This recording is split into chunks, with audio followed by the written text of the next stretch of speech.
Good morning. Cooperatives and employment in Africa എന്നുള്ള ഈ ഒരു ചാപ്റ്ററിലെ മോഡേൺ കോപ്പറേറ്റീവ്സ് ഇൻ ആഫ്രിക്കയിലെ ബ്രിട്ടീഷ് കൊളോണിയൽ പീരീഡും അതുപോലെ തന്നെ ഫ്രഞ്ച് കൊളോണിയൽ കോപ്പറേറ്റീവ്സിൻ്റെയും ക്യാരക്ടറിസ്റ്റിക് ഫീച്ചേഴ്സ് എന്തൊക്കെയാണെന്നുള്ളത് നമുക്ക് ഈ ഒരു ക്ലാസ്സിൽ ഡിസ്കസ് ചെയ്യാം. അതോടൊപ്പം തന്നെ പോസ്റ്റ് ഇൻഡിപെൻഡൻസ് കോപ്പറേറ്റീവ്സിനെ കുറിച്ചിട്ടും എമർജൻസ് ഓഫ് ഫോർത്ത് ജനറേഷൻ കോപ്പറേറ്റീവ്സിനെ കുറിച്ചിട്ടും നമുക്ക് നോക്കാം. അപ്പോൾ ആദ്യം നമുക്ക് ഫ്രഞ്ച് പീരീഡിലെ കോപ്പറേറ്റീവ് സൊസൈറ്റീസിൻ്റെ ക്യാരക്ടറിസ്റ്റിക്സ് എന്താണെന്നുള്ളത് നോക്കാം. കഴിഞ്ഞ ക്ലാസ്സിൽ നമ്മൾ ഡിസ്കസ് ചെയ്തതാണ് ബ്രിട്ടീഷ് കൊളോണിയൽ പീരീഡിനെ കുറിച്ചിട്ടും ഫ്രഞ്ച് കൊളോണിയൽ പീരീഡ്സിനെ കുറിച്ചിട്ടും. അപ്പോൾ അവിടെ നമ്മൾ പറഞ്ഞിട്ടുണ്ടായിരുന്നു ബ്രിട്ടീഷ് കൊളോണിയൽ എന്ന് പറയുന്നത് British Indian pattern of cooperation ആണ് എന്നൊക്കെ നമ്മൾ പറഞ്ഞിട്ടുണ്ടായിരുന്നു. പിന്നെ ഫ്രഞ്ച് കൊളോണിയൽ കോപ്പറേറ്റീവ്സിലെ സൊസൈറ്റീസ് ഇൻഡിജിയൻ ഡി പ്രിവോയൻസ് ആണ് അവിടുത്തെ സൊസൈറ്റി എന്ന് പറഞ്ഞു. പാരാസ്റ്റേറ്റൽ ഓർഗനൈസേഷൻ ആണ് അല്ലെങ്കിൽ സ്റ്റേറ്റ് സ്പോൺസേർഡ് കോപ്പറേറ്റീവ്സ് ആണ് ഫ്രഞ്ച് കൊളോണിയൽ പീരീഡിൽ ഉണ്ടായിരുന്നത് എന്ന് പറഞ്ഞു. പിന്നീടത് സൊസൈറ്റീസ് ആഫ്രിക്കൻസ് ഡി പ്രിവോയൻസ് എന്നുള്ള പേരിലാണ് അറിയപ്പെട്ടിരുന്നത് എന്ന് പറഞ്ഞു. റൂറൽ ഡെവലപ്മെൻറ്റിൻ്റെ അതിനുള്ള ടൂൾ എന്നുള്ള രീതിയിലാണ് അത് എസ്റ്റാബ്ലിഷ് ഫോം ചെയ്തതും അത് യൂസ് ചെയ്തിരുന്നത് എന്ന് പറഞ്ഞു. പക്ഷേ റൂറൽ ഡെവലപ്മെൻറ്റ് നാവിഗേറ്റ് ചെയ്യുന്നതിന് പകരം റൂറൽ പോപ്പുലേഷനെ ഡൊമിനേറ്റ് ചെയ്യുന്നതിന് അതിനെ കീഴടക്കുന്നതിലും ടാക്സ് കളക്ഷൻ എഫക്റ്റീവായിട്ട് ചെയ്യുന്നതിലുമാണ് അവർ സക്സസ് ആയത് എന്നൊക്കെ നമ്മൾ കണ്ടതാണ്. അപ്പം നമുക്ക് നോക്കാം what are the characteristics of cooperative during the French and English rules. അപ്പം ആദ്യം നമുക്ക് ഫ്രഞ്ച് പീരീഡിലെ കോപ്പറേറ്റീവ്സിൻ്റെ ക്യാരക്ടറിസ്റ്റിക്സ് എന്തൊക്കെയാണെന്നുള്ളത് നോക്കാം. അപ്പോൾ അതിലെ ഫസ്റ്റ് വൺ പറയുന്നത് the semi public status or centrally organised not bound by cooperative principles. അപ്പം ഈ ഒരു ഫ്രഞ്ച് കൊളോണിയൽ കോപ്പറേറ്റീവ്സ് എന്ന് പറയുന്നത് ഒരു സെമി പബ്ലിക് സ്റ്റാറ്റസ് ഉള്ള അല്ലെങ്കിൽ സെൻട്രലി ഓർഗനൈസ്ഡ് ആയിട്ടുള്ള ഒരു കോപ്പറേറ്റീവ് ഓർഗനൈസേഷനാണ്. പാരാസ്റ്റേറ്റൽ ഓർഗനൈസേഷനാണ്. സ്റ്റേറ്റ് സ്പോൺസേർഡ് കോപ്പറേറ്റീവ്സ് ആണ്. It not bound by cooperative principles. സഹകരണ തത്വങ്ങൾ അനുസരിച്ചുകൊണ്ട് അല്ലെങ്കിൽ അത് ബൗണ്ട് ചെയ്തുകൊണ്ട് ഒബേ ചെയ്തുകൊണ്ടുള്ള ഒന്നല്ല ഇത് French colonial cooperatives. Then it mainly focusing on national economic development goals. അവർ പ്രധാനമായിട്ടും ഫോക്കസ് ചെയ്യുന്നത് നേഷണൽ എക്കണോമിക് ഡെവലപ്മെൻറ്റ് ഗോൾസാണ്. അവിടെ ദേശീയ സാമ്പത്തിക വികസന ലക്ഷ്യങ്ങൾ അതിനെയാണ് ആരെ ഫോക്കസ് ചെയ്യുന്നത്? ഫ്രഞ്ച് കൊളോണിയൽ കോപ്പറേറ്റീവ്സ് ഫോക്കസ് ചെയ്യുന്നുണ്ട്. റൂറൽ ഡെവലപ്മെൻറ്റ്സിലൂടെയാണ് അവർക്ക് അത് നാഷണൽ എക്കണോമിക് ഡെവലപ്മെൻറ്റ് കൈവരിക്കാനായിട്ട് സാധിക്കുകയുള്ളൂ. അപ്പോൾ ആ റൂറൽ ഡെവലപ്മെൻറ്റിനുള്ള ടൂൾസ് ആയിട്ടാണ് അവരത് രൂപീകരിച്ചിട്ടുണ്ട്. അതാണ് നാഷണൽ എക്കണോമിക് ഡെവലപ്മെൻറ്റ് ഗോൾസാണ് അവർ ഫോക്കസ് ചെയ്യുന്നത്. പിന്നെ ഈ ഒരു organisations were administered by colonial officers അല്ലേ. കൊളോണിയൽ ഓഫീസേഴ്സാണ് ഇത് മാനേജ് ചെയ്തിരുന്നത്, നമ്മൾ ഓൾറെഡി കണ്ടതാണ്. പിന്നെ ഇവിടെ membership was compulsory. Membership compulsory ആയിരുന്നു, പക്ഷേ did not insist on active participation. ഇപ്പോൾ ഫാമേഴ്സ് ആയാലും അവരൊക്കെ അതിലെ മെമ്പർഷിപ്പ് നിർബന്ധമായിട്ടും എടുത്തിരിക്കണം. പക്ഷേ അത് സ്റ്റേറ്റിൻ്റെ കൺട്രോളിലുള്ളതാണ്, സ്റ്റേറ്റ് സ്പോൺസർ ചെയ്യുന്നതാണ്, ഫണ്ടും കാര്യങ്ങളൊക്കെ സ്റ്റേറ്റാണ് കൊടുക്കുന്നത്. അപ്പോൾ അവിടെ അഗ്രികൾച്ചറൽ ആയാലും മാർക്കറ്റിംഗ് ആയാലും പ്രൊഡക്ഷൻ ആയാലും മാർക്കറ്റിംഗ് ആയാലും പ്രോസസ്സിങ് ആയാലും അവിടെ ഒരു സ്റ്റേറ്റിന് ഒരു ഡൊമിനൻസ് ലഭിക്കുക എന്നുള്ളതാണ് അവർ ഉദ്ദേശിക്കുന്നത്. അപ്പോൾ അതുകൊണ്ട് തന്നെ എല്ലാവരും കമ്പൽസറി ആയിട്ട് മെമ്പർഷിപ്പ് ഉണ്ടായിരിക്കണം, പക്ഷേ ആക്റ്റീവ് പാർട്ടിസിപ്പേഷൻ അവരൊരിക്കലും ഇൻസിസ്റ്റ് ചെയ്തിരുന്നില്ല. അപ്പോൾ ഇതൊക്കെയാണ് ഫ്രഞ്ച് പീരീഡിലെ ഫ്രഞ്ച് കൊളോണിയൽ കോപ്പറേറ്റീവ്സിൻ്റെ സവിശേഷതകൾ എന്ന് പറയുന്നത്. നമുക്ക് നോക്കാം ബ്രിട്ടീഷ് പീരീഡിലെ കോപ്പറേറ്റീവ്സിൻ്റെ ക്യാരക്ടറിസ്റ്റിക്സ് എന്താണ്. ഒന്ന് പറയുന്നത് Indian pattern of cooperative development ആണ്. ഏത്? ബ്രിട്ടീഷ് പീരീഡിൽ. അപ്പോൾ ഇന്ത്യയിലെ ഈ ഒരു കോപ്പറേറ്റീവ് ഡെവലപ്മെൻ്റ് ഉണ്ടല്ലോ, സഹകരണ പ്രസ്ഥാനങ്ങളുടെ ആ ഒരു പാറ്റേണിലാണ് ഏത് രൂപീകരിച്ചിരിക്കുന്നത്? ബ്രിട്ടീഷ് കൊളോണിയൽ കോപ്പറേറ്റീവ്സ് അവരെ രൂപീകരിച്ചിരിക്കുന്നത്. പിന്നെ ഇത് ഓട്ടോണമസ് ഇൻ നേച്ചറാണ്. ഓട്ടോണമസ് ആണ്, സ്വയംഭരണ സഹകരണ സംഘങ്ങളാണ് ഏത്? ബ്രിട്ടീഷ് കൊളോണിയൽ കോപ്പറേറ്റീവ്സ് എന്ന് പറയുന്നത്. ഇപ്പോൾ ഇന്ത്യൻ പാറ്റേൺ നമ്മുടെ അവിടെ അവർ ഓട്ടോണമസ് ആണ്, സെൽഫ് റിലയൻ്റ് ആണ് നമ്മുടെ അവിടുത്തെ എല്ലാ കോപ്പറേറ്റീവ്സും. സോ ഇത് ഇന്ത്യൻ പാറ്റേണിൽ രൂപീകരിച്ചിട്ടുള്ളത് കൊണ്ട് തന്നെ more autonomous in nature. Then they were member oriented അല്ലേ, മെമ്പർ ഓറിയൻറ്റഡ് ആണ് ഈ ഒരു കോപ്പറേറ്റീവ്സ് എന്ന് പറയുന്നത്. അതായത് നമ്മൾ പറഞ്ഞു in most of the cases they are small in membership and it based on some sort of bonded social group, class, income level, ethnic origin, professional occupation and sometimes a combination of two or more these. പിന്നെ നമ്മൾ പറഞ്ഞു മെമ്പേഴ്സിൻ്റെ ആവശ്യങ്ങൾ അത് satisfy ചെയ്യുന്നതിന് വേണ്ടിയിട്ട് അല്ലെങ്കിൽ ഒരു certain need emerge ചെയ്യുന്നതിൻ്റെ ഫലമായിട്ടാണ് അത് രൂപീകരിക്കുന്നത്. അപ്പം ഇതെല്ലാം തന്നെ മെമ്പർ ഓറിയൻറ്റഡ് ആണ്, അത് സ്റ്റേറ്റ് ഓറിയൻറ്റഡ് അല്ല.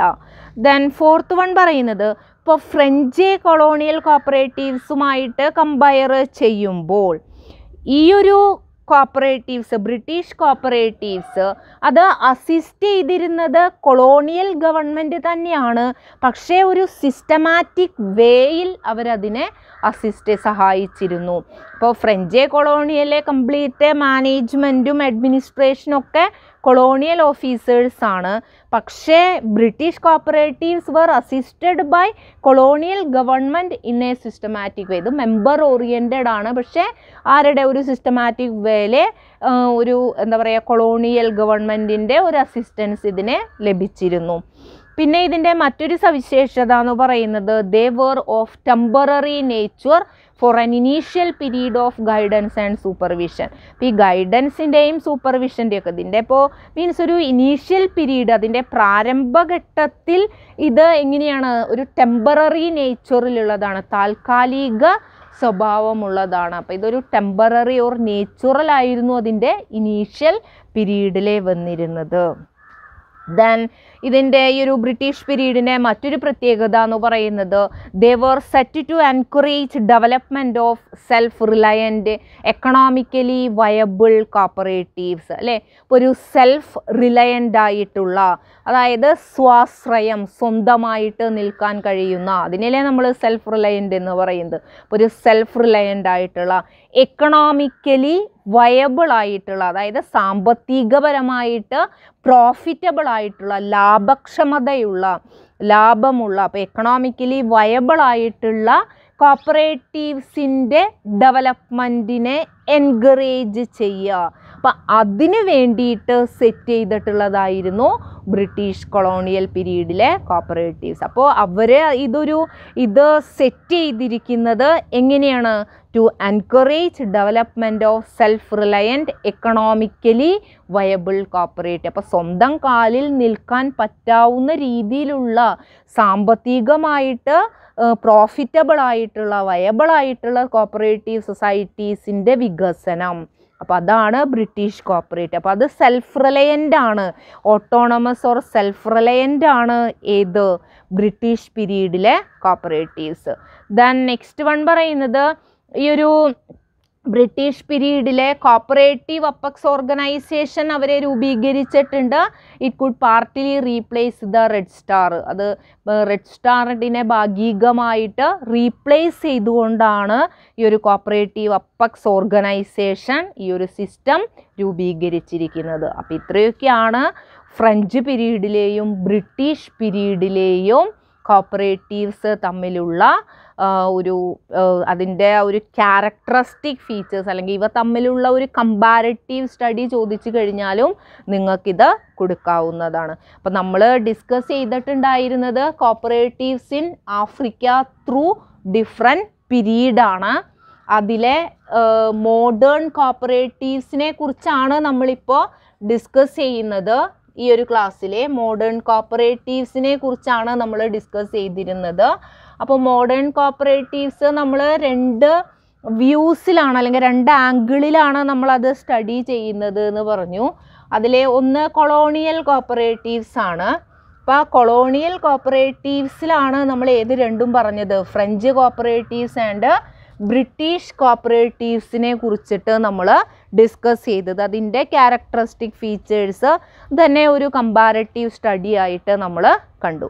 ദെൻ നെക്സ്റ്റ് നമുക്ക് വരുന്നത് ആഫ്റ്റർ ഇൻഡിപെൻഡൻസ് കോപ്പറേറ്റീവ്സ് ആണ്. മോഡേണിൽ തന്നെ വരുന്നതാണ് ആഫ്റ്റർ ഇൻഡിപെൻഡൻസ്. അതിനെയാണ് നമ്മൾ പോസ്റ്റ് ഇൻഡിപെൻഡൻസ് കോപ്പറേറ്റീവ്സ് എന്ന് പറയുന്നത്. അപ്പം നമുക്കിനി അത് നോക്കാം. പോസ്റ്റ് ഇൻഡിപെൻഡൻറ്റ് കോപ്പറേറ്റീവ്സിൻ്റെ ഡെവലപ്മെൻറ്റ്സ് എങ്ങനെയാണ്, അതിൻ്റെ ഫീച്ചേഴ്സ് എന്തൊക്കെയാണെന്നുള്ളത് നോക്കാം.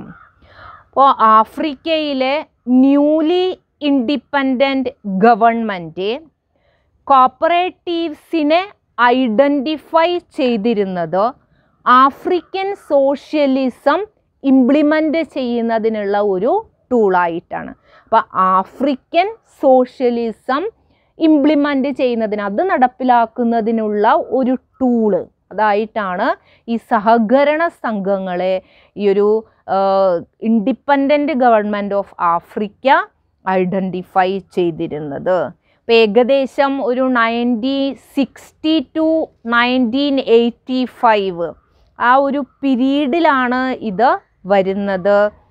Then the government choose cooperative as a midway between capitalism and communism. ക്യാപിറ്റലിസത്തിനും കമ്മ്യൂണിസത്തിനും ഇടയിലുള്ള ഒരു മിഡ്വേ, ഒരു അതായിട്ടാണ് അവർ കോപ്പറേറ്റീവ്സിനെ തിരഞ്ഞെടുത്തിരുന്നത്. അപ്പം ആ ഒരു പീരീഡിലെ കോപ്പറേറ്റീവ്സിനെ ഗവൺമെൻറ്റിൻ്റെ ഭാഗത്തു നിന്ന് ധാരാളം ഫിനാൻഷ്യൽ ആൻഡ് ടെക്നിക്കൽ സപ്പോർട്ടൊക്കെ ലഭിച്ചിരുന്നു. ദെൻ അതുകൊണ്ട് തന്നെ ഇപ്പോൾ ഇവിടെ ഉള്ള ആഫ്രിക്കയിലെ ആ ഒരു അഗ്രികൾച്ചറൽ കമ്മോഡിറ്റീസ് ആൻഡ് ഇൻപുട്സ്, അതിലെ മോണോപ്പൊളി അല്ലെങ്കിൽ കുത്തക ലഭിക്കാൻ ഗവൺമെൻറ് ആഗ്രഹിച്ചിരുന്നു. അപ്പോൾ ഗവൺമെൻറ്റിൻ്റെ ഭാഗത്തു നിന്ന് ധാരാളം ഫിനാൻഷ്യൽ ആൻഡ് ടെക്നിക്കൽ സപ്പോർട്ട് ലഭിച്ചിരുന്നു അത് അവർ റിസീവ് ചെയ്തിരുന്നു. അപ്പോൾ അതുകൊണ്ട് തന്നെ ഈ ഒരു അഗ്രികൾച്ചറൽ കമ്മോഡിറ്റീസ് ആൻഡ് ഇൻപുട്ടിൽ ഒരു മൊണോപ്പൊളി, അത് ആരെ എക്സ്പെക്റ്റ് ചെയ്യുന്നു, ആരെ പ്രതീക്ഷിച്ചിരുന്നു, ആരെ ആഗ്രഹിച്ചിരുന്നു, ഈ ഒരു newly independent government in Africa അവരത് ചെയ്തിരുന്നു. അതുകൊണ്ട് തന്നെ farmers were obliged to take a membership. നമ്മൾ നേരത്തെ ബ്രിട്ടീഷ് നമ്മൾ ഫ്രഞ്ച് പീരീഡിൽ പറഞ്ഞ പോലെ തന്നെ മെമ്പർഷിപ്പ് കമ്പൽസറിയാണ്, പക്ഷേ ആക്റ്റീവ് പാർട്ടിസിപ്പേഷൻ വേണ്ട എന്ന പോലെ തന്നെ ഇവിടെ ഈ കോപ്പറേറ്റീവ്സിലെ എല്ലാ ഫാമേഴ്സും മെമ്പർഷിപ്പ് എടുക്കാൻ അവരെ നിർബന്ധിതരായിരുന്നു. കാരണം സ്റ്റേറ്റിനെ മോണോപ്പൊളി ലഭിക്കേണ്ടതുകൊണ്ട്. ഇനി ആഫ്രിക്കയിലെ മോസ്റ്റ് ഓഫ് ദ കൺട്രീസിലും റൂളിംഗ് പാർട്ടിയുടെ മെയിൻ ഓർഗനൈസേഷൻസ് ആയിരുന്നു ഈ കോപ്പറേറ്റീവ്സ്. അപ്പോൾ ഭരിക്കുന്ന പാർട്ടിക്കാരുടെ പ്രധാന ഓർഗനൈസേഷനാണ് ഏത്, ഈ കോപ്പറേറ്റീവ്സ് എന്ന് പറയുന്നത്. ഇനി മറ്റ് ചില രാജ്യങ്ങളിലെ ഗവൺമെൻറ്റിൻ്റെ ഫങ്ഷൻസ് ഒക്കെ ഉണ്ടല്ലോ, ഈ സ്ട്രാറ്റജിക് ഗ്രെയിൻ റിസർവ്സ് തുടങ്ങിയ ഗവൺമെൻറ്റിൻ്റെ ഫങ്ഷൻസ് എല്ലാം തന്നെ നടത്തുന്നതിനുള്ള ഒരു ഇൻസ്റ്റിറ്റ്യൂഷനായിരുന്നു കോപ്പറേറ്റീവ്സ് എന്ന് പറയുന്നത്. ഇനി അവിടുത്തെ സോഷ്യലിസ്റ്റ് കൺട്രീസ് ആയിട്ടുള്ള സുഡാൻ, ഏഞ്ചല, മൊസാംബിക്ക്, അവിടെയൊക്കെ കോപ്പറേറ്റീവ്സ് എന്ന് പറയുന്നത് റേഷൻ കമ്മോഡിറ്റീസ് ഒക്കെ ഡിസ്ട്രിബ്യൂട്ട് ചെയ്യുന്നതിനുള്ള ഒരു എക്സ്ക്ലൂസീവ് റെസ്പോൺസിബിൾ ചാനലാണ് ഏതുണ്ടായിരുന്നത്, ഈ ഒരു കോപ്പറേറ്റീവ്സിനെ അവരെ കണക്കാക്കിയിരുന്നത്. അപ്പോൾ അവിടെ സോഷ്യലിസ്റ്റ് കൺട്രീസിലെ സുഡാൻ, ഏഞ്ചോല ആൻഡ് മൊസാംബിക്കാണ്. അപ്പോൾ അവിടെ റേഷൻ കമ്മോഡിറ്റീസ് എക്സ്ക്ലൂസീവായിട്ട് അത് ഡിസ്ട്രിബ്യൂട്ട് ചെയ്യുന്നതിനുള്ള റെസ്പോൺസിബിൾ ചാനൽ, അതാണ് കോപ്പറേറ്റീവ്സ് ഉണ്ടായിരുന്നത്. ഇനി ഡർഗ് റെജീം ഓഫ് എത്യോപ്യയിലെ റൂറൽ കോപ്പറേറ്റീവ്സ് അവിടുത്തെ ലാൻഡ് റിഫോംസ് ഉണ്ടല്ലോ, ഭൂപരിഷ്കരണം, അപ്പോൾ അത് അത് നടപ്പിലാക്കുന്നതിനുള്ള ഒരു ഇൻസ്ട്രുമെൻ്റ് ആയിട്ടാണ് ഈ ഒരു റൂറൽ കോപ്പറേറ്റീവ്സിന് അവരെ കണ്ടിരുന്നത്. അപ്പോൾ ആഫ്രിക്കയിലെ ചുരുക്കി പറഞ്ഞാൽ കോപ്പറേറ്റീവ്സ് എന്ന് പറയുന്നത് എന്താണ്, സ്റ്റേറ്റിൻ്റെ ഓൺ പ്രോപ്പർട്ടി ആയിരുന്നു അല്ലേ, അവരുടെ സ്റ്റേറ്റിൻ്റെ ഇത് നടപ്പിലാക്കുന്നതിനുള്ള ഒരു ടൂള്. ഇനി ടെൻസാനിയ അതുപോലെ തന്നെ നൈറേറ ഗവൺമെൻറ് അവരൊക്കെ എങ്ങനെയാണെന്ന് വെച്ചാൽ അവരുടെ ഈച്ച് ആൻഡ് എവറി വില്ലേജസിനെയും ഒരു കോപ്പറേറ്റീവ് സൊസൈറ്റി ആയിട്ട് ട്രാൻസ്ഫോം ചെയ്യുന്നതിൽ അവരെ വളരെയധികം പരിശ്രമിച്ചിരുന്നു. അപ്പോൾ അവിടെ ഓരോ വില്ലേജസിനെയും അവരൊരു കോപ്പറേറ്റീവ് സൊസൈറ്റി ആക്കി മാറ്റിയിരുന്നു. അതുപോലെ തന്നെ എക്സ്പോർട്ട് കമ്മോഡിറ്റീസൊക്കെ പർച്ചേസ് ചെയ്യുന്നതിനും ഡിസ്ട്രിബ്യൂട്ട് ചെയ്യുന്നതിനുള്ള ഒരു സോൾ ഏജൻ്റ് ആയിരുന്നു കാമറൂൺ ഡിസ്ട്രിക്റ്റ് കോപ്പറേറ്റീവ്സ് എന്ന് പറയുന്നത്. അപ്പോൾ ഇതിൽ നിന്നൊക്കെ നമുക്ക് മനസ്സിലാക്കാവുന്നത് എന്താണ്, ഗവൺമെൻറ്റിൻ്റെ ഫങ്ഷൻസ്, ഗവൺമെൻറ്റിൻ്റെ കാര്യങ്ങൾ അത് നടപ്പിലാക്കുന്ന ഒരു ഇൻസ്ട്രുമെൻ്റ് ഓർ ടൂളാണ് ഏത്, ഒരു പോസ്റ്റ് ഇൻഡിപെൻഡൻ്റ് കോപ്പറേറ്റീവ്സ് ആഫ്രിക്കയിലുണ്ടായിരുന്നത്. അപ്പോൾ ഈ എല്ലാ സിറ്റുവേഷൻസിൽ നിന്നും നമുക്ക് എന്താണ്, the government had to spend a huge amount on these cooperatives അല്ലേ. അപ്പോൾ കോപ്പറേറ്റീവ്സ് എന്ന് പറയുന്നത് ഗവൺമെൻറ്റിൻ്റെ ആ ഒരു ഇൻസ്ട്രുമെൻ്റ് ആണ് അവരുടെ ഫങ്ഷൻസ് നടപ്പിലാക്കുന്നതിന്, അല്ലെങ്കിൽ അവരുടെ ആ ഒരു ആഫ്രിക്കൻ സോഷ്യലിസം ഇംപ്ലിമെൻറ്റ് ചെയ്യുന്നതിനുള്ള ടൂളാണ്.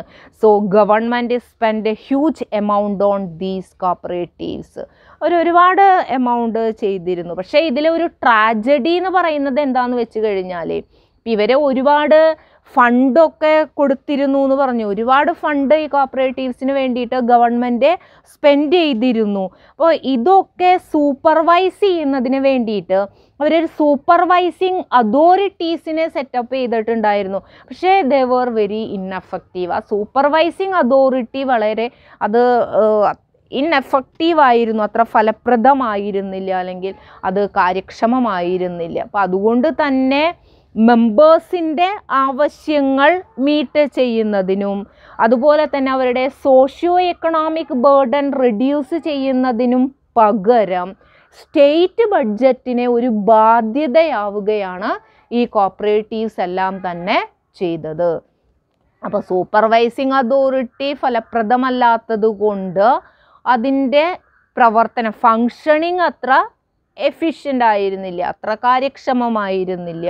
അപ്പോൾ അതുകൊണ്ട് തന്നെ മെമ്പേഴ്സിൻ്റെ ആവശ്യങ്ങൾ മീറ്റ് ചെയ്യുന്നതിലും രാജ്യത്തിൻ്റെ സോഷ്യോ എക്കണോമിക് ബേർഡൻ കുറയ്ക്കുന്നതിനും പകരം they themselves became a burden on the state budget.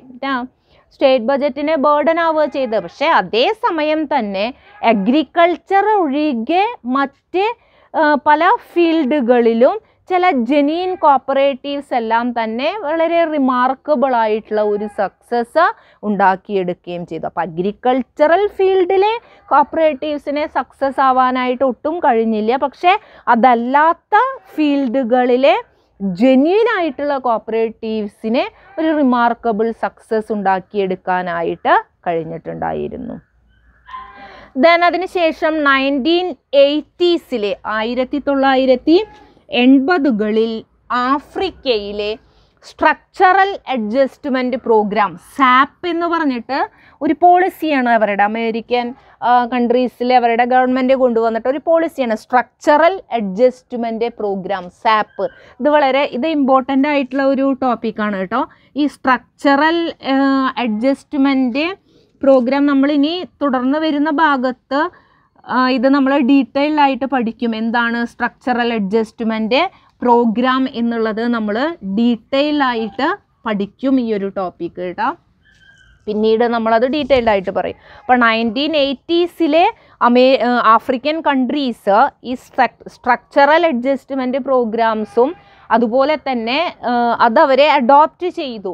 അതോടൊപ്പം തന്നെ ഡെമോക്രാറ്റിക് റിഫോംസ് ജനാധിപത്യ പരിഷ്കരണം നടപ്പിലാക്കുകയും ചെയ്തു ഏർലി 1990s. അപ്പോൾ 1980കളിലെ സാപ്പ് അവരെ അഡോപ്റ്റ് ചെയ്തു. ഒപ്പം തന്നെ ഏർലി 1990s അവരെ ഡെമോക്രാറ്റിക് റിഫോംസ് കൊണ്ട് അത് നടപ്പിലാക്കുകയും ചെയ്തു.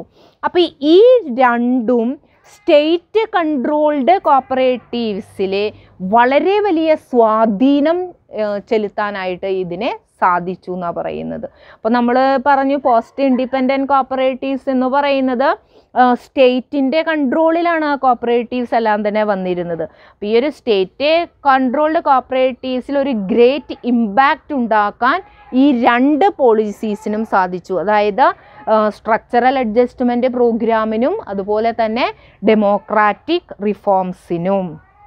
ദെൻ ഗവൺമെൻറ്റിൻ്റെ പ്രൊട്ടക്ഷനും ഈ പ്രോഗ്രാംസ് അല്ലെങ്കിൽ ഈ ഒരു പോളിസീസ് അഡോപ്റ്റ് ചെയ്തതിൻ്റെ ഫലമായിട്ട് സ്റ്റേറ്റിൻ്റെ പ്രൊട്ടക്ഷനും സപ്പോർട്ടൊക്കെ ഈ കോപ്പറേറ്റീവുകൾക്ക് നഷ്ടപ്പെട്ടു.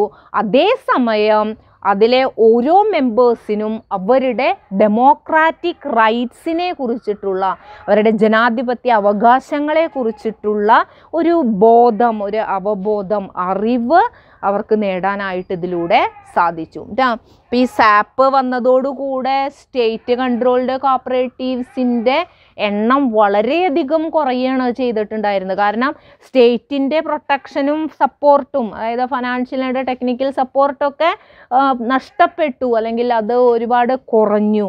ഒപ്പം തന്നെ ഈ ഒരു ഡെമോക്രാറ്റിക് റിഫോംസ്, ജനാധിപത്യ പരിഷ്കരണമൊക്കെ വന്നതോടുകൂടെ, ആ ഒരു റിഫോംസ് വന്നതോടുകൂടെ ജനങ്ങൾക്ക് അവരുടെ ജനാധിപത്യ അവകാശങ്ങളെക്കുറിച്ചൊക്കെ ഉള്ള ഒരു അവബോധം അവർക്ക് ലഭിക്കുകയും ചെയ്തു. അപ്പോൾ അതിൻ്റെ ഫലമായിട്ട് decline occurred in number and turn over of parastatal cooperatives. ഈ പാരാസ്റ്റേറ്റൽ കോപ്പറേറ്റീവ്സുകളുടെ അല്ലെങ്കിൽ സ്റ്റേറ്റ് കൺട്രോൾഡ് കോപ്പറേറ്റീവ്സിൻ്റെ എണ്ണത്തിലും അവയുടെ ടേൺ ഓവറിലും വലിയ ഒരു കുറവ് സംഭവിച്ചു. Then this scenario led to the emergence of grassroots initiative. അപ്പോൾ കോപ്പറേറ്റീവ്സിനെ ഒരു ഗ്രാസ് റൂട്ട് ഇനീഷ്യേറ്റീവ്സ്, നമ്മൾ പറയില്ലേ ഏറ്റവും താഴെ തട്ടിൽ നിന്നുള്ള ഒരു ഇനീഷ്യേറ്റീവ്സിൻ്റെ ആവിർഭാവത്തിലേക്ക് ഇത് നയിച്ചു. പല ഗവൺമെൻറ്റുകളും ഈ ഒരു ഇനീഷ്യേറ്റീവ്സിനെ, ഇപ്പം നമ്മൾ പറഞ്ഞു ഗ്രാസ് റൂട്ട് ഇനീഷ്യേറ്റീവ്സിൻ്റെ എമർജൻസിലേക്ക് ഇത് നയിച്ചു എന്ന് പറഞ്ഞു, ഈ ഒരു sap and democratic reforms. Then ഈ ഒരു ഇനീഷ്യേറ്റീവ്സിനെ ഫേവറബിൾ ആയിട്ടുള്ള സിറ്റുവേഷൻ ക്രിയേറ്റ് ചെയ്യുന്നതിന് വേണ്ടിയിട്ട് ഈ റിഫോം പോളിസീസ് പല ഗവൺമെൻറ്റുകളും അത് അവരെ ആക്സെപ്റ്റ് ചെയ്തു. ദെൻ ഈ ഒരു കാലഘട്ടത്തിൽ തന്നെയാണ് 1989 ബെർലിൻ വാളിൻ്റെ പതനം വന്നത്. അപ്പോൾ ആ ഒരു കാലഘട്ടത്തിൽ തന്നെ single party regime in Africa faced demand for democratic reforms and popular participation, അല്ലേ? അപ്പോൾ അവിടെ ആഫ്രിക്കയിലെ ആ ഒരു പീരീഡിലെ സിംഗിൾ പാർട്ടി റെജീംസ്, അതായത് നമ്മൾ പറയില്ലേ ഒറ്റ കക്ഷി ഭരണകൂടം എന്നൊക്കെ പറയില്ലേ, അപ്പോൾ ആ ഒരു സിംഗിൾ പാർട്ടി, ഒരൊറ്റ പാർട്ടി, ആ ഒരു ഭരണകൂടം അതായിരുന്നു അവിടെ ഉണ്ടായിരുന്നത്. അവരെ ജനാധിപത്യ പരിഷ്കരണങ്ങൾക്കും അതുപോലെ തന്നെ ഒരു ജനകീയ പങ്കാളിത്തത്തിനും വേണ്ടിയുള്ള ആ ഒരു ആവശ്യങ്ങൾ ആ സമയത്ത് അവിടെ ഉണ്ടായി എന്നാണ് പറയുന്നത്. അപ്പോൾ അവിടെ ഒരു സിംഗിൾ പാർട്ടി എന്നുള്ളതിന് പകരം ഒരു മൾട്ടി പാർട്ടി, അതുപോലെ തന്നെ ഒരു ഫ്രീ ഇലക്ഷൻ, ആ ഒരു മൾട്ടി പാർട്ടിസം വേണ്ട ഫ്രീ ഇലക്ഷനൊക്കെ ഉണ്ടല്ലോ, അപ്പോൾ അതിനൊക്കെ ആയിട്ട് അവരെ ഡിമാൻഡ് ചെയ്തു. അതേപോലെ തന്നെ നമ്മൾ മുന്നേ പറഞ്ഞ പോലെ തന്നെ സ്ട്രക്ചറൽ അഡ്ജസ്റ്റ്മെൻറ്റ് പ്രോഗ്രാംസൊക്കെ ഉണ്ടല്ലോ, അപ്പോൾ അത് നിയോ ലിബറൽ എക്കണോമിക് പോളിസീസായിട്ട് ഇൻട്രൊഡ്യൂസ് ചെയ്തു. അപ്പോൾ അതിൻ്റെ ഫലമായിട്ട് മോണോപോളീസ്, പ്രിവിലേജസ് ആൻഡ് സബ്സിഡീസൊക്കെ അതൊക്കെ വിഡ്രോവൽ ചെയ്യേണ്ടതായിട്ട് വന്നു. അപ്പോൾ ഈ ഒരു മോണോപോളീസും പ്രിവിലേജസും അതുപോലെ തന്നെ സബ്സിഡീസൊക്കെ ഇതിൻ്റെ ഫലമായിട്ട് ഒക്കെ എടുത്തു മാറ്റേണ്ടതായിട്ട് വന്നു. അതുപോലെ ഫ്രഞ്ച് സ്പീക്കിംഗ് ആഫ്രിക്കയുണ്ടല്ലോ, ഫ്രഞ്ച് സംസാരിക്കുന്ന ആഫ്രിക്കൻസ്, അവരെ നാഷണൽ കോൺഫറൻസുകളിലൂടെ ഫ്രീ ഇലക്ഷന് വേണ്ടിയിട്ടും മൾട്ടി പാർട്ടിസത്തിന് വേണ്ടിയിട്ടൊക്കെ അവർ ഡിമാൻഡ് ചെയ്യാനായിട്ട് തുടങ്ങി. അപ്പോൾ ഇതെല്ലാം കൂടെ വന്നപ്പോൾ എന്തുണ്ടായി, ഡെവലപ്മെൻറ്റ് പാർട്ട്നേഴ്സ് ഉണ്ടല്ലോ, ഇപ്പോൾ കോപ്പറേറ്റീവ്സൊക്കെ വികസനത്തിന് വേണ്ടിയിട്ട് പ്രവർത്തിച്ചിരുന്ന ഡെവലപ്മെൻറ്റ് പാർട്ട്നേഴ്സ് കോപ്പറേറ്റീവ് ഡെവലപ്മെൻറ്റിൽ അത് അവരെ ഉപേക്ഷിക്കുന്നതിലേക്ക് അത് കാരണം നയിച്ചു എന്നാണ് പറയുന്നത്. അപ്പം ഇങ്ങനെ സ്ട്രക്ചറൽ അഡ്ജസ്റ്റ്മെൻറ്റ് പ്രോഗ്രാം വന്നു. ഗവൺമെൻറ്റിൻ്റെ മോണോപോളീസും അതുപോലെ തന്നെ കോപ്പറേറ്റീവ്സിന് അവരുടെ പ്രിവിലേജസും കോപ്പറേറ്റീവ്സിന് വേണ്ട സബ്സിഡീസും അതുപോലെ ടെക്നിക്കൽ സപ്പോർട്ടൊക്കെ എടുത്തു കളഞ്ഞു. അങ്ങനെ പിന്നെ ഫ്രീ ഇലക്ഷനും മൾട്ടി പാർട്ടിസത്തിനും ഡിമാൻഡ് ചെയ്തു തുടങ്ങി. ഇതൊക്കെ കൂടെ വന്നപ്പോൾ പിന്നെ അവർക്ക് ഡെവലപ്മെൻറ്റ് പാർട്ട്നേഴ്സിനെ കോപ്പറേറ്റീവ് ഡെവലപ്മെൻറ്റ് അവർക്ക് ഉപേക്ഷിക്കേണ്ടതായിട്ട് വന്നു. അവരതിലേക്ക് നയിക്കപ്പെട്ടു. They turned to the development of small individual enterprises. അവരെ ഒരു കോപ്പറേറ്റീവ് ഡെവലപ്മെൻറ്റിൽ നിന്ന് മാറിയിട്ട് സ്മോൾ ഇൻഡിവിജ്വൽ എൻ്റർപ്രൈസസ് ചെറുകിട വ്യക്തിഗത സംരംഭങ്ങളുടെ വികസനത്തിലേക്ക് തിരിയുകയും ചെയ്തു. അപ്പോൾ ഈ കാരണങ്ങളെല്ലാം മൂലം ഇതുമായി ബന്ധപ്പെട്ട സർക്കംസ്റ്റാൻസസിൻ്റെ ഫലമായിട്ട് കോപ്പറേറ്റീവ്സ് വളരെ എന്താ പറയുക സ്ട്രിക്റ്റ് ആയിട്ടുള്ള കർശനമായിട്ടുള്ള ട്രിപ്പിൾ ക്രൈസിസിലേക്ക് അത് നയിക്കപ്പെട്ടു. അപ്പോൾ ഈ ഒരു മുകളിൽ പറഞ്ഞ കാരണങ്ങൾ മൂലം പിന്നെ അതുമായി ബന്ധപ്പെട്ട അനുബന്ധ സാഹചര്യങ്ങളും കോപ്പറേറ്റീവ്സിനെ ഒരു ടൈറ്റ് ട്രിപ്പിൾ ക്രൈസിസിലേക്ക് നയിച്ചു. അപ്പോൾ ആ ട്രിപ്പിൾ ക്രൈസിസ് എന്ന് പറയുന്നത് ഒന്ന് ഐഡൻറ്റിറ്റി ക്രൈസിസ് ആണ്. ഐഡൻറ്റിറ്റി ക്രൈസിസ് വരുന്നുണ്ട്. ദെൻ മറ്റൊന്ന് വരുന്നത് എൻവിയോൺമെൻ്റൽ ക്രൈസിസ് ആണ്. എൻവിറോൺമെൻ്റൽ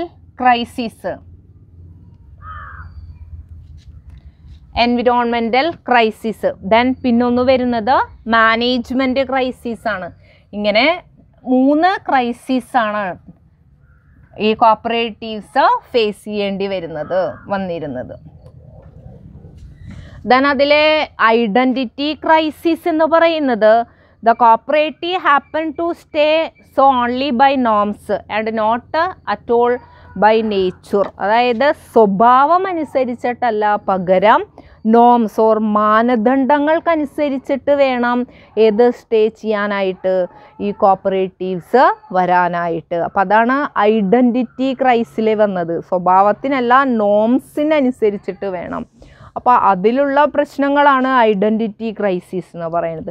എൻവിയോൺമെൻ്റൽ ക്രൈസിസ് എന്ന് പറയുന്നത് ഇപ്പോൾ ഒരു നമ്മൾ പറഞ്ഞു, അപ്പോൾ ആ ഒരു കാലത്തെ അവരുടെ legal, institutional and administrative context, അതായത് ഇപ്പോൾ ആഫ്രിക്കയിൽ ആ ഒരു പീരീഡിൽ നിലനിന്നിരുന്ന സാഹചര്യങ്ങളുണ്ടല്ലോ, അതിൽ നിന്ന് ക്രിയേറ്റ് ചെയ്ത ആ ഒരു legal, institutional and administrative context ഉണ്ടല്ലോ, അത് ഒരു ജെന്യുവൻ ആയിട്ടുള്ള സെൽഫ് മാനേജ്ഡ് ആയിട്ടുള്ള ഒരു സപ്പോർട്ടിങ് കോപ്പറേറ്റീവ്സിൻ്റെ ഡെവലപ്മെൻറ്റ്സിനെ തടസ്സം നിന്നിരുന്നു. അപ്പോൾ അവിടുത്തെ ആ ഒരു നിയമപരവും അതുപോലെ തന്നെ ഇൻസ്റ്റിറ്റ്യൂഷണൽ ആയിട്ടുള്ളത് ഭരണപരമായിട്ടുള്ള ആ ഒരു മേഖലകൾ ഒരു ജെന്യുവൻ ആയിട്ടുള്ള സെൽഫ് മാനേജ്ഡ് കോപ്പറേറ്റീവ്സിൻ്റെ എമർജൻസിനും അതിൻ്റെ സപ്പോർട്ടിങ്ങിനെയും അത് തടസ്സം നിന്നു എന്നുള്ളതാണ്. ഇതാണ് എൻവിയോൺമെൻ്റൽ ക്രൈസിസിൽ വരുന്നത്. പിന്നെ മാനേജ്മെൻറ്റ് ക്രൈസിസിൽ പറയുന്നത് നമ്മൾ പറഞ്ഞു, ഈ സാപ്പ് അഥവാ സ്ട്രക്ചേർഡ് അഡ്ജസ്റ്റ്മെൻറ്റ് പ്രോഗ്രാംസൊക്കെ വന്നതോടുകൂടെ സബ്സിഡി വിഡ്രോവൽ അത് പിൻവലിച്ചു എന്ന് പറഞ്ഞു. അതുപോലെ തന്നെ സ്റ്റേറ്റിൻ്റെ പ്രൊട്ടക്ഷനും ഗവൺമെൻറ് കൺട്രോളൊക്കെ കോപ്പറേറ്റീവ്സിൽ നിന്ന് പിൻവലിച്ചു. അപ്പോൾ അതിന് ശേഷം നിലവിലുള്ള കോപ്പറേറ്റീവ്സിനെ കുറേയധികം, ഒട്ടുമിക്ക കോപ്പറേറ്റീവ്സുകൾക്കും അവർക്ക് സർവൈവ് ചെയ്യാനായിട്ട് കഴിഞ്ഞിരുന്നില്ല. അപ്പോൾ അതാണ് മാനേജ്മെൻറ്റ് ക്രൈസിസ് എന്ന് പറയുന്നത്. അപ്പോൾ ആ ഒരു withdrawal of subsidy, state protection and government control, ഇതാണ് മാനേജ്മെൻറ്റ് ക്രൈസിസിൽ പറയുന്നത്. അപ്പോൾ ഇത്രയാണ് നമുക്ക് ഏതോ പറയുന്നത് cooperatives in Africa through different പീരീഡിൽ നമ്മൾ കാണുന്നത്. ദെൻ നെക്സ്റ്റ് നമുക്ക് emergence of 4th generation cooperatives നോക്കാം. നമ്മൾ ഇപ്പോൾ നേരത്തെ ഇപ്പോൾ നമ്മൾ തൊട്ട് മുകളിൽ പറഞ്ഞു ഈ ഒരു കോപ്പറേറ്റീവ്സുകൾക്ക് ഒരു ടൈറ്റ് ട്രിപ്പിൾ ക്രൈസിസ് ഒക്കെ അവർക്ക് ഫോളോ ചെയ്യേണ്ടതായിട്ട് വരുന്നു പറഞ്ഞു. അത് ഈ ഒരു സർക്കംസ്റ്റാൻഷ്യൽ ട്രാജഡീസിൻ്റെ ഫലമായിട്ടാണ് അവർക്കൊരു ടൈറ്റ് ട്രിപ്പിൾ ക്രൈസിസ് കോപ്പറേറ്റീവ്സിനെ വന്നിട്ടുണ്ടായിരുന്നത്.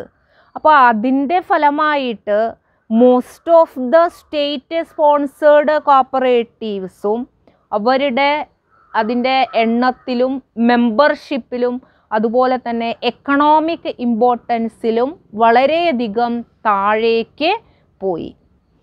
അതേസമയം തന്നെ ഈ ഒരു സിനോറിയോ മറ്റ് പല കോപ്പറേറ്റീവ്സിനും പ്രത്യേകിച്ചും ഈ ഒരു റിഫോം പ്രോസസ്സിൽ അതിലെ ആ ഒരു പ്രക്രിയയിൽ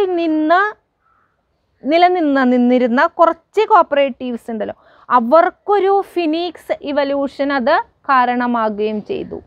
അപ്പോൾ ഇവിടെ എന്ന് പറഞ്ഞു കഴിഞ്ഞാൽ ഈ ഒരു സർക്കംസ്റ്റാൻസസ്, ഈ ഒരു ട്രിപ്പിൾ ക്രൈസിസിനുള്ള ഒരു സാഹചര്യം എന്ന് പറയുന്നത് ഇൻട്രൊഡക്ഷൻ ഓർ അഡോപ്ഷൻ ഓഫ് സാപ്പും അതുപോലെ തന്നെ ഡെമോക്രാറ്റിക് റിഫോംസിൻ്റെ ആ ഒരു അപ്ലിക്കേഷനുമാണ്. അപ്പോൾ അതിൻ്റെ ഫലമായിട്ട് സ്റ്റേറ്റ് സ്പോൺസേർഡ് കോപ്പറേറ്റീവ്സിൻ്റെ എണ്ണവും മെമ്പർഷിപ്പും എക്കണോമിക് ഇമ്പോർട്ടൻസും ഒക്കെ കുറയുകയും ചെയ്തു. പക്ഷേ അതിൽ തന്നെ കുറച്ച് കോപ്പറേറ്റീവ്സിനെ നമ്മൾ പറയില്ലേ, ഇപ്പോൾ ഫിനിക്സ് പക്ഷിയെ പോലെ ഉയർത്തെഴുന്നേൽക്കുക എന്നൊക്കെ പറയില്ലേ, എന്ന പോലെ തന്നെ കുറച്ച് ആളുകൾക്ക്, പ്രത്യേകിച്ചും ഈ ഒരു റിഫോമിനനുസരിച്ച് പോയിരുന്ന കുറച്ച് കോപ്പറേറ്റീവ്സുകൾക്ക് അതൊരു ഫിനിക്സ് ഇവല്യൂഷന് കാരണമാകുകയും ചെയ്തിട്ടുണ്ടായിരുന്നു. They came out rejuvenated as genuine member owned and economically viable ventures. അതായത് ജെന്യുവൻ ആയിട്ടുള്ള മെമ്പേഴ്സ് ഓൺഡ് ആയിട്ടുള്ള എക്കണോമിക്കലി വയബിളായിട്ടുള്ള വെഞ്ചേഴ്സായിട്ട് അവ പുനരുജ്ജീവിച്ചു എന്നാണ് പറയുന്നത് കേട്ടോ, ഇതിലെ കുറേയൊക്കെ. ദെൻ ഈ വെഞ്ചേഴ്സ് എല്ലാം തന്നെ, അങ്ങനെ രക്ഷപ്പെട്ട് വന്ന വെഞ്ചേഴ്സ് എല്ലാം തന്നെ ഒരു 4th generation of African cooperatives എന്നുള്ള പേരിലാണ്, അതിൻ്റെ അടിസ്ഥാനത്തിലാണത് രൂപീകരിച്ചത്. അപ്പോൾ 4th ജനറേഷൻ കോപ്പറേറ്റീവ്സ് എന്ന് പറയുന്നത് ഈ ഒരു ആഫ്റ്റർ ഇൻഡിപെൻഡൻസ് കോപ്പറേറ്റീവ്സിലെ സാപ്പിൻ്റെയും ഡെമോക്രാറ്റിക് റിഫോംസിൻ്റെയും ഫലമായിട്ട് കുറേ ആളുകൾ ഈ ആ ഒരു ഫ്രെയിമിൽ നിന്ന് പുറത്തുപോയി. അപ്പോൾ ഈ ഒരു ന്യൂ പോളിസീസ് അഡോപ്റ്റ് ചെയ്തിട്ടും ആ ഫ്രെയിമിനകത്ത് നിലനിന്ന ആ കോപ്പറേറ്റീവ്സ് അവർ പിന്നീട് ഈ ഒരു 4th ജനറേഷൻ കോപ്പറേറ്റീവ്സ് എന്നുള്ള രീതിയിലാണ് അത് രൂപീകരിച്ചത്. അപ്പോൾ ഇതിൽ 2006 ആൻഡ് 2017 ILO റിസർച്ച് പ്രകാരം ആഫ്രിക്കൻ സിറ്റിസൺസിലെ 100ൽ 7 മെമ്പേഴ്സും 107 പേര് വെച്ച് കോപ്പറേറ്റീവ്സിലെ മെമ്പേഴ്സാണെന്ന് പറയുന്നുണ്ട് കേട്ടോ. അപ്പോൾ 4th ജനറേഷൻ കോപ്പറേറ്റീവ്സിൻ്റെ ആവിർഭാവം എന്ന് പറയുന്നത് ഈ ഒരു രീതിയിലാണ്. അപ്പോൾ ആ ഒരു പോസ്റ്റ് ഇൻഡിപെൻഡൻസ് കോപ്പറേറ്റീവ്സിലെ രക്ഷപ്പെട്ട് വന്ന കോപ്പറേറ്റീവ്സ് പിന്നീട് രൂപീകരിക്കപ്പെട്ടതാണ് 4th generation cooperatives. Then next നമുക്ക് വരുന്നത് non traditional type of cooperatives ആണ് കേട്ടോ. Non traditional type of cooperatives, അതായത് ബ്രിട്ടീഷ് അഡ്മിനിസ്ട്രേഷൻ പ്രൊമോട്ട് ചെയ്യുന്ന യുണൈറ്റഡ് കോപ്പറേറ്റീവ്സ് ഉണ്ടല്ലോ, അതായത് ബ്രിട്ടീഷ് അഡ്മിനിസ്ട്രേഷൻ, അതായത് ബ്രിട്ടീഷ് കൊളോണിയൽ പീരീഡിലെ കോപ്പറേറ്റീവ്സിൻ്റെ പ്രത്യേകതകളൊക്കെ നമ്മൾ കണ്ടതാണ്. അപ്പോൾ അവരെ പ്രൊമോട്ട് ചെയ്തിരുന്ന ആ ഒരു യുണൈറ്റഡ് കോപ്പറേറ്റീവ്സ് അവരെ ഈ ഒരു സ്ട്രക്ചറൽ അഡ്ജസ്റ്റ്മെൻറ്റ് പോളിസീസ് ഉണ്ടല്ലോ, അപ്പോൾ അതിൻ്റെ ഫലമായിട്ട് അവയുടെ ആ ഒരു ഗ്രൗണ്ട് നഷ്ടപ്പെടുകയും പിന്നീട് അവ ഹീട്രോജീനിയസ് ആയിട്ടുള്ള ലെസ് സ്ട്രക്ചേർഡ് കോപ്പറേറ്റീവ്സുകളായിട്ട് ഉയർത്തെഴുന്നേൽക്കുകയും ചെയ്തു. അപ്പോൾ ഈ ഒരു structural adjustment policies, structural adjustment program, ആ ഒരു പോളിസി രൂപീകരിച്ചതോടുകൂടെ എല്ലാ സ്റ്റേറ്റ് സ്പോൺസേർഡ് ആൻഡ് യുണൈറ്റഡ് കോപ്പറേറ്റീവ്സിനും അവരുടെ നിലനിൽപ്പ് നഷ്ടപ്പെടുകയാണ് ചെയ്തിട്ടുണ്ടായിരുന്നത്. പിന്നീട് അവ റൈസ് ചെയ്യുന്നത് കുറേയും കൂടെ ഹീട്രോജീനിയസ് ആയിട്ടുള്ള, അധികം എന്താ പറയുക, സ്ട്രക്ചേർഡ് അല്ലാത്ത കോപ്പറേറ്റീവ് പ്രസ്ഥാനങ്ങളായിട്ടാണ് പിന്നെ അത് വരുന്നത്. അതിലെ മെനി ആഫ്രിക്കൻ കൺട്രീസും കുറേയും കൂടെ ഹോളിസ്റ്റിക് ആയിട്ടുള്ള സോഷ്യൽ ഇക്കോണമി മോഡൽ അത് രൂപീകരിക്കുന്നതിന് വേണ്ടിയിട്ട് അവർ എക്സ്പെരിമെൻറ്റ്സ് ഒക്കെ നടത്തിയിരുന്നു. അതായത് കുറേയും കൂടെ അവരുടെ ആ ഒരു organisational manifestation of self help ഉണ്ടല്ലോ, സ്വയം സഹായിക്കുക, ആ ഒരു സെൽഫ് ഹെൽപ്പ് എന്ന് പറയുന്ന ആ ഒരു ഓർഗനൈസേഷണൽ മാനിഫെസ്റ്റേഷൻ അത് ഡൈവേഴ്സ് ചെയ്യുന്നതിന് വേണ്ടിയിട്ട് കുറേയും കൂടെ ഹോളിസ്റ്റിക് സോഷ്യൽ എക്കോണമി മോഡൽസ് രൂപപ്പെടുത്തുന്നതിന് വേണ്ടിയിട്ട് ധാരാളം എക്സ്പെരിമെൻറ്റ്സ് ഒക്കെ പല ആഫ്രിക്കൻ രാജ്യങ്ങളും നടത്തിയിട്ടുണ്ടായിരുന്നു. അപ്പോൾ അവരുടെ നോൺ ട്രഡീഷണൽ ടൈപ്പ് ഓഫ് കോപ്പറേറ്റീവ്സിലെ ഉൾപ്പെടുന്നത് കമ്മ്യൂണിറ്റി ബേസ്ഡ് ഓർഗനൈസേഷനുകളും ഫാമേഴ്സ് ഗ്രൂപ്പും അതുപോലെ തന്നെ മ്യൂച്വൽ ബെനഫിറ്റ് ഗ്രൂപ്പുകളൊക്കെയാണ് അതിൽ വരുന്നത്. അതുപോലെ തന്നെ ഈ ഒരു gradual extension of unified cooperatives paved the way to the emergence of non traditional type of cooperatives. അപ്പോൾ ഈ ഒരു യുണൈറ്റഡ് കോപ്പറേറ്റീവ്സ് സ്ട്രക്ചറൽ അഡ്ജസ്റ്റ്മെൻറ്റ് പ്രോഗ്രാമിൻ്റെ ഇൻട്രൊഡക്ഷനോടുകൂടി അവരുടെ ആ ഒരു ഗ്രൗണ്ട് അവർക്ക് നഷ്ടപ്പെട്ടു എന്ന് പറഞ്ഞു. അപ്പോൾ അതാണ് ഏതിൻ്റെ എമർജൻസിന് കാരണമാകുന്നത്? നോൺ ട്രഡീഷണൽ ടൈപ്പ് ഓഫ് കോപ്പറേറ്റീവ്സിൻ്റെ എമർജൻസിന് കാരണമാകുന്നത്. ഈ ഒരു non traditional type of cooperatives എല്ലാ ഏരിയാസിനെയും സ്പ്രെഡ് ചെയ്ത് കിടക്കുന്നതായിരുന്നു. അത് housing, handicraft, cultural, transport, mining, social services, then informal sector അസോസിയേഷനുകൾ, അങ്ങനെ എല്ലാ ഏരിയാസിലും സ്പ്രെഡ് ചെയ്ത് കിടക്കുന്ന ഒന്നായിരുന്നു non traditional type of cooperatives. അതുപോലെ തന്നെ ആഫ്രിക്കൻ കോണ്ടിനെൻറ്റിലെ ഒരുവിധം ഓൾമോസ്റ്റ് ഓൾ കൺട്രീസിലും ഇത്തരത്തിലുള്ള കോപ്പറേറ്റീവ്സ്, സ്റ്റേറ്റ് കൺട്രോളിൽ നിന്ന് ഫ്രീ ആയിട്ടുള്ള ഇത്തരത്തിലുള്ള കോപ്പറേറ്റീവ്സുകൾ ഉണ്ടായിരുന്നു. അതായത് അവരുടെ രാജ്യങ്ങളായിട്ടുള്ള Ethiopia, Kenya, Malawi, Namibia, Zimbabwe, ഇവിടെയൊക്കെ ഈ ഒരു 1988 to 2013 പീരീഡിലെ ധാരാളം റിസർച്ചസ് ഒക്കെ അവരെ നടത്തിയിട്ടുണ്ടായിരുന്നു. അവരെ ഫിനാൻഷ്യൽ കോപ്പറേറ്റീവ്സ് ഒക്കെ, അഗ്രികൾച്ചറൽ കോപ്പറേറ്റീവ്സിനും അതുപോലെ തന്നെ ഇന്നൊവേറ്റീവ് ആയിട്ടുള്ള കോപ്പറേറ്റീവ് വെഞ്ചേഴ്സിൻ്റെ ഒക്കെ എമർജൻസിനോടൊപ്പം തന്നെ ഒരു ഫിനാൻഷ്യൽ കോപ്പറേറ്റീവ്സിലും ഒരു റാപ്പിഡ് എക്സ്പാൻഷൻസ് ഒക്കെ അവരന്ന് കാണിച്ചിരുന്നു. അപ്പോൾ അതിന് വേണ്ടിയിട്ട് ഒരുപാട് റിസർച്ചുകളൊക്കെ അവരെ നടത്തിയിട്ടുണ്ടായിരുന്നു. അതുപോലെ തന്നെ കൺസ്യൂമർ കോപ്പറേറ്റീവ്സിനെ അവരെ ആക്റ്റീവ്ലി പ്രൊമോട്ട് ചെയ്തിരുന്നു. അതുപോലെ തന്നെ അവരെ ഇതിനൊക്കെ നേഷണൽ ഫെഡറേഷൻസ് അവർ സെറ്റപ്പ് ചെയ്തിട്ടുണ്ടായിരുന്നു. അതുപോലെ ഈജിപ്റ്റ്, കെനിയ, മൊറോക്കോ, അവിടെയൊക്കെ ഹൗസിംഗ് കോപ്പറേറ്റീവ്സിനെ അവരെ പ്രൊമോട്ട് ചെയ്തിരുന്നു. പിന്നെ ഈ എല്ലാ സൊസൈറ്റീസിനും, അതായത് ഇപ്പോൾ ഹൗസിംഗ് സൊസൈറ്റി ആയാലും അഗ്രികൾച്ചറൽ സൊസൈറ്റീസ് ആയാലും ഫിനാൻഷ്യൽ സൊസൈറ്റീസ് ആയാലും അതുപോലെ ഇൻഫോർമൽ സെക്ടർ അസോസിയേഷൻസ് ആണെങ്കിൽ ഇതിനൊക്കെ ഒരു നേഷണൽ ഫെഡറേഷൻസും അവരെ രൂപീകരിച്ചിരുന്നു. അപ്പോൾ ഇന്ന് ഒരുപാട് ആഫ്രിക്കൻ കൺട്രീസിലും വരുന്നുണ്ട്, കോപ്പറേറ്റീവ്സ് വരുന്നുണ്ട്. ഇപ്പോൾ ഡ്യൂറിങ് ദ ഇയർ 2012 ഏകദേശം ഒരു 17 mutual and cooperative insurance companies 6 African കൺട്രികളിലായിട്ട് ആക്റ്റീവായിട്ട് പ്രവർത്തിക്കുന്നുണ്ട് എന്നാണ് പറയുന്നത്.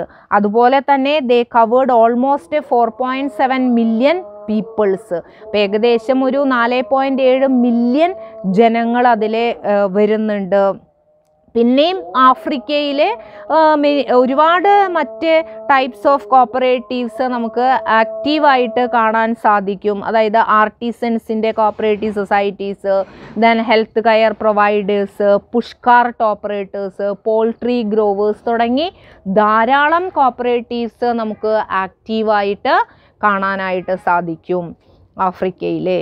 ദെൻ നെക്സ്റ്റ് നമ്മുടെ ടോപ്പിക് എന്ന് പറയുന്നത് കോപ്പറേറ്റീവ് എൻവിയോൺമെൻറ്റ് ഫാക്ടേഴ്സ് ആണ്.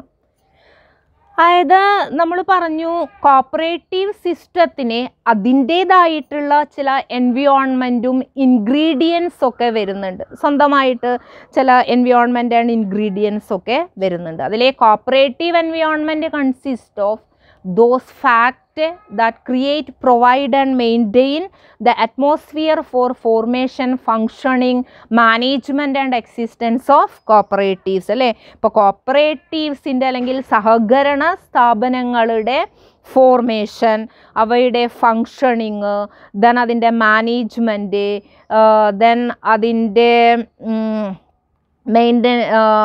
എക്സിസ്റ്റൻസ്, നിലനിൽപ്പ്.